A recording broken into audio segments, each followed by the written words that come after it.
you have obviously a few days off here for practice. Just any areas of need for this team or areas of focus for this next few days? Sense of urgency on the defensive end. That's about it. Everything else will come easy once we get that down. Do you feel like this past week or so, did it feel like any other week, or were there some emotional games that you guys kind of went through? The in-season tournament feels like a playoff game. So yeah, them emotional losses and wins too. So, but I wouldn't say it felt like any other week because it hasn't been an in-season tournament before, right? So it's been a little different. But we got practice now, so we get to watch our mistakes and see what we got to do. In a way, is that kind of like a cleanse from that moment and just move in and kind of get back into routine of making it feel like a normal season? Yes and no, because I think that the tournament's going to be around, though, so we got to get used to it. But yeah, it's time to get back on track. Mike, how you guys been talking about, the ultimate goal, to get through this season and make the playoff next spring too, right? Yeah, exactly. And now we're closer to that. Like I said, we just need a little bit more sense of urgency on the defensive end, and we'll figure it out. Mike has been saying you guys haven't been sprinting to the corners as consistently and quick this year. Like, what have you kind of been seeing with that, and maybe the reason? I really don't know the reason, man. I can't speak for everybody else. So we be sitting on film. We beat close to the corner. We just stopped short. So it's not really just any more something we can do more or less. We just got to get an effort to get back to the corner. And do you think more often than not it's the dude that gets the board that they just want to be pushing? Yes and no sometimes. Because I push the ball up. Fox push the ball up. Domantas push the ball up. But sometimes I dribble the ball, Fox dribble the ball, and Domantas dribble the ball. So it just depends on the game and the field. But we got to get better at that, of course. From a more just broad view, your next game will be your 20th game. Is it typically around 20 games where you kind of really get a feel for what this team and what this season can be like? I don't know, man. I don't want to speak too soon. Because people thought we were going to die out last year when we went on a little streak and we didn't. So, I don't know. Yeah. But look, these teams, the way they defended y'all, they kind of like, focusing on taking away those DHOs from you guys. You watching the game with us. So, they're not taking away anything from us because we still doing it. They just pressuring me and Fox a little more and Domas as well. So, we got to figure things to beat that. Now that you seem more and more comfortable in pick and roll situations as the season goes on. Have you ever felt this comfortable with the dudes you're playing with in those situations in your career? In the NBA, no. I've been handling the ball my whole life, so I was just waiting for a team to let me get this opportunity, and thankfully it's been Sacramento, and I'm able to thrive in this scenario. But yeah, I've been doing that my whole life. Why do you think that is? If you had to guess, why do you think that they didn't maybe have faith in you as a playmaker, so to speak? I don't know. Ask Charlotte. Yeah. Mitch Kupchak and James Borrego. But ask those guys. But with the Lakers, it was a little bit different, right? They it's LeBron and AD over here. Right. So, I don't need the ball that much. But when I had the ball, I made some plays. So. So is it about being in the perfect system or a system that fits, let me say that, and the coaching, or both? I think that goes in the same thing, the same boat. Yeah, it's just the system. There's a lot of guys that come in the NBA and don't be the same guy as they were in college because they're not in the right system or they're not getting as much minutes or touches. So, yeah, you got to be in the right situation. You mentioned the sense of urgency defensively. I feel like you guys are having better defensive moments this year compared to last year. You don't think so? Early, yes. So what's it when you guys are locked in? What's that look like to you? That's a good question, man. I really can't think that far back. Y'all making me think a little too much right now on this off day.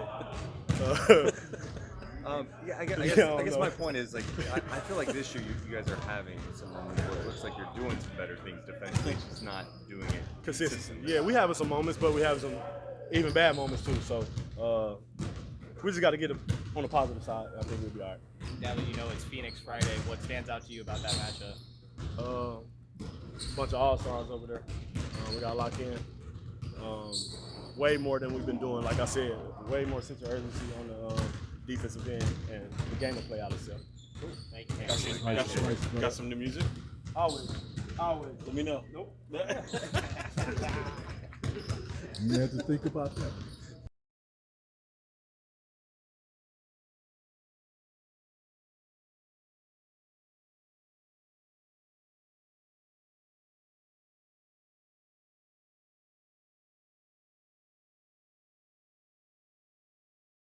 What do you say just today and obviously tomorrow? Is there like a focal point of practice that you guys are really kind of hammered home at all? I think today was just we really focused on our defense, our rotations, talking with one another, being physical without fouling. Coach has really harped on that in our film session. So we came out, we made an emphasis of it, and I think we're going to continue to do so for the future. How do you think that kind of evolution has gone for you guys? We were well. We started off good, and then we've kind of digressed as the seasons went on. He said the last 3 games we've been 30th defensively in the league, so that's not where we want to be if we want to be a great team. So we got to pick it up on that end for sure. I think everybody can kind of sense and feels it, and I think everybody's going to start taking more accountability. You had some, what you call them, like competitive interactions in that last game. Like for you, is that typically just kind of like reacting to things, or is there any aspect of trying to get the team going a little bit? No, it's just kind of reacting to things. Never going to initiate by any part, but we'll definitely not allow things to go overboard and become, I'd say, just let them walk all over us or whatever as a team aspect. So there comes a point in time in the games that we got to stand our ground, and a couple of those times happened the other night. I'm not saying this is the case, but because of what happened last year, do you ever like look around and go, man, sometimes does that always have to be me? Is there other guys that need to take that role? No, it just sort of happens that way, and I don't have a problem with it, but I'm not in any way condone it. But like I said, some points of the game we have to stand our ground, and that was one of those times. It looked like JaVale stepped in your presence. Yeah, he came up to the scores table as well, so I appreciate that. So it just shows that the team is there for one another and we have each other's backs. How's your calf been feeling since coming back? Oh, I've been good. I've been feeling good out there, running around a lot more, getting my game shape back. I think that was my 6th or 7th game maybe, so it's going to take a couple more games for me to feel like my true self and be there conditioning-wise. What's the biggest obstacle for you guys to be consistent defensively? I think not being complacent, not being lazy, and holding each other accountable. Because if we call somebody out and they know they were supposed to be there, they'll be like, I know I was supposed to be there. So we know what we have to do. We just have to continue to do it. Do you feel like you guys have more good moments defensively compared to last year? I would say the last couple of games we haven't, but I think if we continue to work and practice and stuff like that, hold each other accountable, like I said, we'll be trending in the right direction. From a broad standpoint, you're about to hit your 20th game. Is this right around the time you truly get a feel for what your team is, where you are in the season? I think for most teams, yes, but I think for us, we have such a high ceiling of possibilities of what we could be as a team that it's going to take a little longer. And we've had a lot of injuries so far this year. We've had guys out. Keegan's been out. I was out. Fox was out. Chris was out. So, once I think we're able to get everybody back 100%, we'll be able to kind of see where we truly are. But until then, we just got to continue to next man up mentality and be there for one another. Malik's had a really good start to this year. Like, do you notice anything different than I think he's letting the game come to him a little easier this year. But he's also shooting the ball very well, and he's finding his teammates, finding us on the weak side or whatever when he's attacking. So he's doing a great job of sharing the ball as well as making plays for himself. He has said that you have had to light the fire under him a couple of times, keep him on the same page. He's really comfortable about that. Talk a little bit about that relationship. Yeah, I just think us having a good relationship off the court, and him knowing that I'm coming from a honest and sincere part, and I don't want anything from but the best for him and for the team. So he's good at taking accountability for himself, which is what everybody needs on the team. And I've had to, like you said, light the fire on him a couple of times where he's missed a couple box outs, and he's come along and done what he's supposed to do in the next couple of possessions. The last couple of weeks have felt kind of like I don't know about for you guys, but I know the fan base for sure, like this emotional roller coaster with the in-season tournament and things like that. Do you feel like there's a little bit of a come down now where it kind of gets back a little more routine? I wouldn't say that at all. We're now we have to go play against a great Phoenix team, and then we have another tough back-to-back coming up. So I think from here on out, it's going to be that kind of feeling throughout the season because, like Coach has said, a lot of the times we're similar to a hunted team now. So every game we're going to get the best shot of the other team. So we got to be prepared. Did it feel a little more emotional playing in those last couple of in-season tournament games compared to maybe a normal regular season game? I would say every game we play Golden State is going to be an emotional game for us, for the fans. And then the New Orleans game was just so much physicality. It felt like a playoff game, and it was a little bit more emotional output in that game as well. But yeah, I definitely feel like everybody kind of felt the aftermath of it. But we just got to continue to keep our heads on and focus on our goal. I know you mentioned before that kind of the nature of like hopping around a couple teams beginning of your career kept you a little more to yourself. Like, what does it mean that now you're at a point on this team where you feel like you can be a little bit more vocal and hold some of that accountability to other people? It means a lot, not being comfortable or there or feel like everybody's fully, comfortable with me talking has hindered me in the past. But I feel like here it's a great platform. Guys respect me. I respect everybody, and I think they know I want the best for them and for the team. So it's everybody, accepts it with open arms. Thanks, everyone. Appreciate you, man. Thanks, Thanks, sir. sir.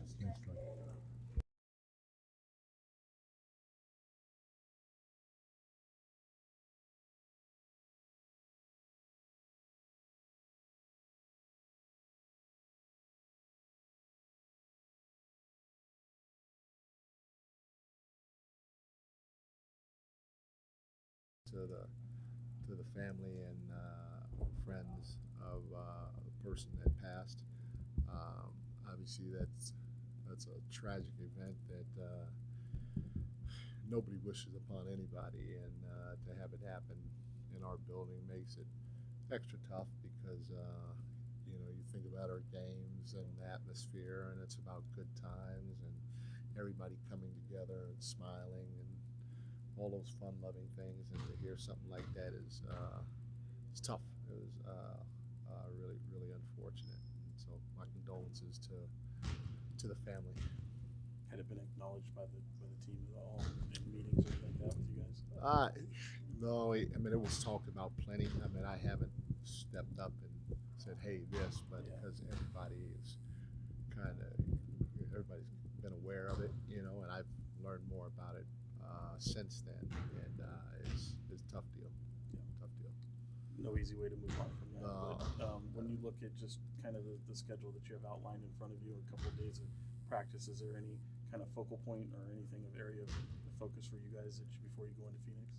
Yeah, we want to get back to trying to bring a level of physicality to what we're doing, especially defensively, to where on our closeouts we're getting to people's bodies while not taking ourselves out of the play.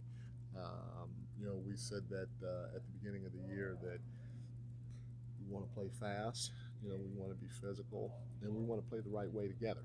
Those three things. And I thought that our level of physicality was not where it needed to be against New Orleans. And you give them credit. They came in and they punched us in the mouth, and we didn't hit back.